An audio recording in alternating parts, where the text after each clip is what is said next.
Bonjour et bienvenue. Dans cette vidéo, on va regarder un petit peu l'exercice de la page 4 sur 6, un petit peu plus difficile, sur une figure comme ça. Vous avez un carré de côté 4. Vous avez un point K et un point L qui sont définis par vecteur AK égale 3/4 vecteur AB, vecteur BL égale 3/4 vecteur BC. Et on vous demande de justifier, donc simplement avec ces données, on a très peu de choses. Ici, on a un angle droit. Donc là, ici, on pourrait se débrouiller peut-être avec des théorèmes de Pythagore successifs. Ça serait long, ça serait fastidieux. Voilà, bref. C'est pas très intéressant de le faire, d'essayer de trouver quelque chose de compliqué. Nous, on sait qu'on a un outil très puissant pour déterminer qu'on a un angle droit, c'est le produit scalaire. Si le produit scalaire là, des vecteurs qui vont être vecteur KC et vecteur DL est égal à 0, ça veut dire que les droites sont perpendiculaires. On a des vecteurs orthogonaux, donc les droites sont perpendiculaires. Donc ce qu'il faudrait qu'on arrive à faire, c'est réussir à calculer vecteur DL scalaire vecteur KC et voir que ça donne quelque chose d'orthogonal. Alors moi, c'est ce que je vais écrire directement comme ça, là. Je vais écrire vecteur DL, hop, scalaire vecteur KC. Hop. Et là, je me demande, est-ce que ce produit scalaire est égal à 0? C'est la question que vous devez vous poser. Donc pour savoir s'il est égal à 0, bah, c'est très simple, on va devoir le calculer. Alors comment est-ce que je peux faire? Parce que moi, je ne sais pas grand-chose. Là, ici, je sais quand même que j'ai un carré, donc j'ai plein d'angles droits, ça c'est super. Je sais aussi que j'ai le vecteur AK qui est égal à ça, vecteur BL qui est égal à ça. Et ça, c'est les seules données que j'ai sur le point K et le point L. Donc il va falloir que je les utilise quand même au maximum. Alors le vecteur DL, là ici, qu'est-ce que je peux faire avec ce vecteur DL? Bah, je pourrais le décomposer peut-être. Hop. Donc là, ce qu'on peut faire pour décomposer le vecteur DL, c'est dire que c'est par exemple, on peut faire vecteur DC plus vecteur CL par exemple. Là, ici, c'est assez rapide. Et le vecteur KC, on pourrait dire que c'est le vecteur KB plus le vecteur BC, par exemple. D'accord? Donc ça, c'est une première possibilité. Là, ici, ça veut dire que je vais pouvoir écrire que c'est le vecteur DC plus le vecteur CL scalaire et le vecteur KB plus le vecteur BC. KB plus le vecteur BC, par exemple. Alors là, ici, une fois qu'on a fait ça, on se retrouve quand même un petit peu embêté, parce que le vecteur DC, je l'ai, mais le vecteur CL, c'est pas trop ce que j'avais, moi. J'avais le vecteur BL ici, donc c'est pas très pratique, là. Ce vecteur CL, il est pas très intéressant. Et puis là, j'ai le même problème, j'ai le vecteur KB, et moi, je voulais pas le vecteur KB, je voulais le vecteur AK. Donc c'est pas très pratique. Alors là, vous avez deux choix. Soit vous refaites une autre décomposition, puisque celle-ci ne convient pas, elle n'utilise pas les données de l'énoncé. Moi, c'est ce que j'aurais tendance à vous conseiller, parce que c'est pas le mieux. Sinon, ce que vous pouvez faire, c'est vous dire, bah, c'est pas grave, le vecteur CL, là, je vois bien que je vais pouvoir l'exprimer quand même en fonction du vecteur BL. Là, le vecteur CL et le vecteur LB, si je les ajoute, ça donne le vecteur CB. Donc, je vais pouvoir me débrouiller avec ça. Je sens bien là que le vecteur CL, lui, ça va être un quart de vecteur CB. Le problème, c'est que c'est pas une des données de l'énoncé et que donc, eh ben, on va devoir le justifier proprement. Alors moi, ce que je vous propose, à la place, c'est plutôt que de mettre les points là que j'ai choisis directement, c'est de mettre des points qui vont être utiles avec les données, avec les hypothèses de l'énoncé. Donc moi là j'ai le point L qui est inconnu. Je ne sais pas vraiment où il est posé quelque part sur le cube, sur le carré. Et la seule chose que j'ai sur le point L, c'est le vecteur BL. Ça c'est une donnée de l'énoncé. Donc ce qui serait bien peut-être, au lieu d'introduire le point C, c'est d'introduire le point B.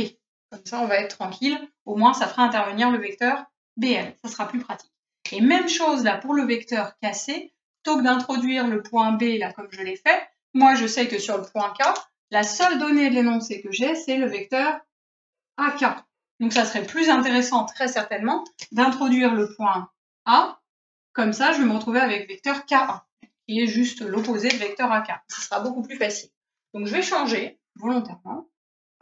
Et je vais essayer de réutiliser les données de l'énoncé, ce qui sera plus facile après par la suite. Ça, c'est vraiment un réflexe à avoir. Hein. Plutôt que d'utiliser le dessin, qui peut être bien hein, des fois, et bah, utiliser les données de l'énoncé pour au moins pouvoir se débrouiller par la suite, parce que sinon, je ne peux rien faire.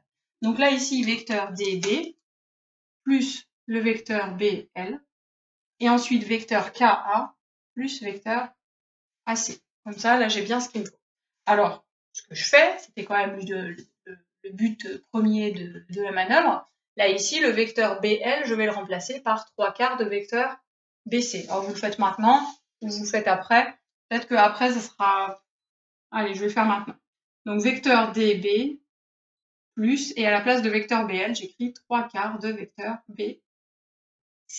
Donc là, ce qu'il y a de bien, c'est que je suis vraiment revenue sur des côtés du cube que je connais. Le vecteur DB, pas tout à fait, mais ça reste quand même 2 points du cube, donc du carré. Donc c'est plus facile.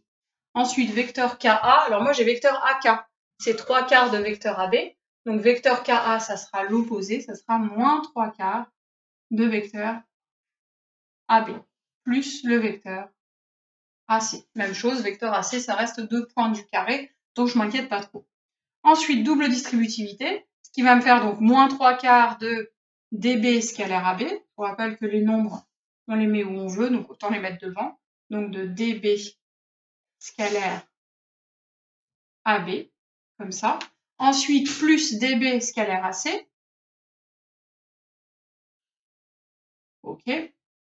Ensuite, plus 3/4 de vecteur BC scalaire moins 3/4 de vecteur AB. Donc là, je vais directement faire 3/4 fois moins 3/4, ce qui va nous faire du moins 9/16e de vecteur BC scalaire vecteur AB. Donc de BC scalaire AB. On fait attention un peu à l'ordre des lettres, hein, c'est très important. Ensuite, le dernier, plus 3/4 de vecteur BC scalaire vecteur AC. Ok, alors maintenant on va essayer de simplifier. On a quand même fait une double distributivité, on a 4 termes. On va regarder s'il y a des choses qui simplifient. Alors on a le vecteur DB scalaire vecteur AC. Là ici ça va être 2 diagonales du carré. Les diagonales du carré sont perpendiculaires, donc là ici ça fait 0. Super.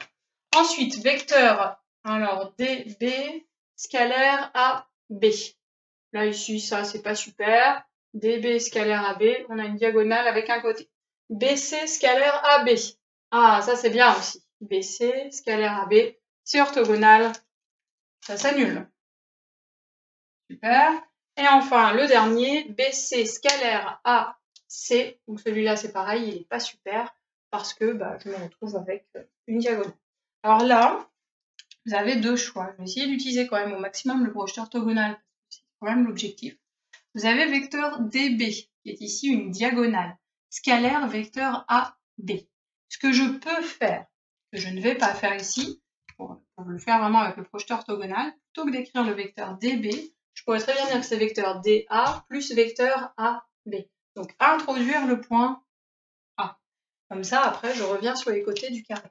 Mais sinon, je peux voir que le projeté orthogonal de D sur AB, c'est le point A. Regardez ici, je vais tracer DB, qui est là.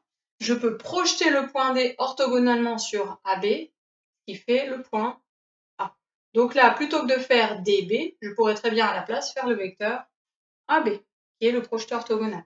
Ce qui me ferait donc ici, moins 3/4 de AB à la place de DB. Je projette DB, vecteur AB, scalaire, vecteur AB. Donc ça me fait simplement AB carré, directement. Je vous le redis, si vous avez besoin du détail, vous pouvez simplement mettre le point A là entre le point D et le point B. Ça marche très bien. Ensuite, là-bas, vous avez BC scalaire AC. Même principe. Alors BC, pas de problème. Scalaire AC, en revanche, là, le vecteur AC, je peux regarder son projeté orthogonal sur BC. Ça fait le vecteur BC. Donc finalement, là-bas, le dernier, c'est pareil. Ça peut faire 3/4 de vecteur BC au carré.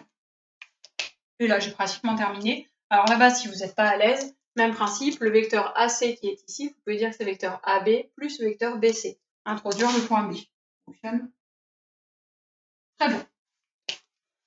Alors, une fois que j'ai ça, j'ai plus qu'à remplacer bêtement. AB carré, ça fait 4 au carré. BC au carré, ça fait 4 au carré aussi. Et là, je me retrouve avec moins 3/4 de 16 plus 3/4 de 16.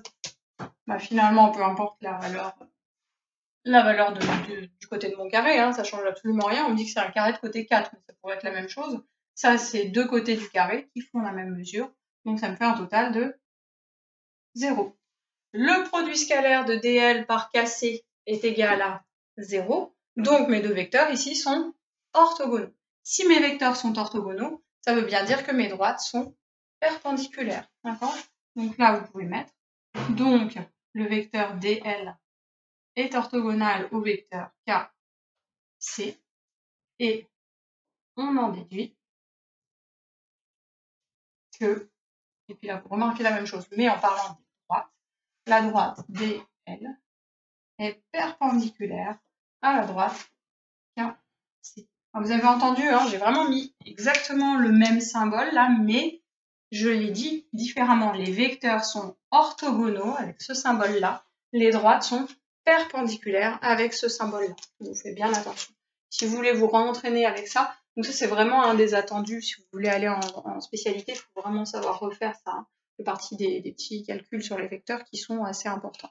Voilà, donc vous avez le 55 et 59 de la page 230 pour vous entraîner.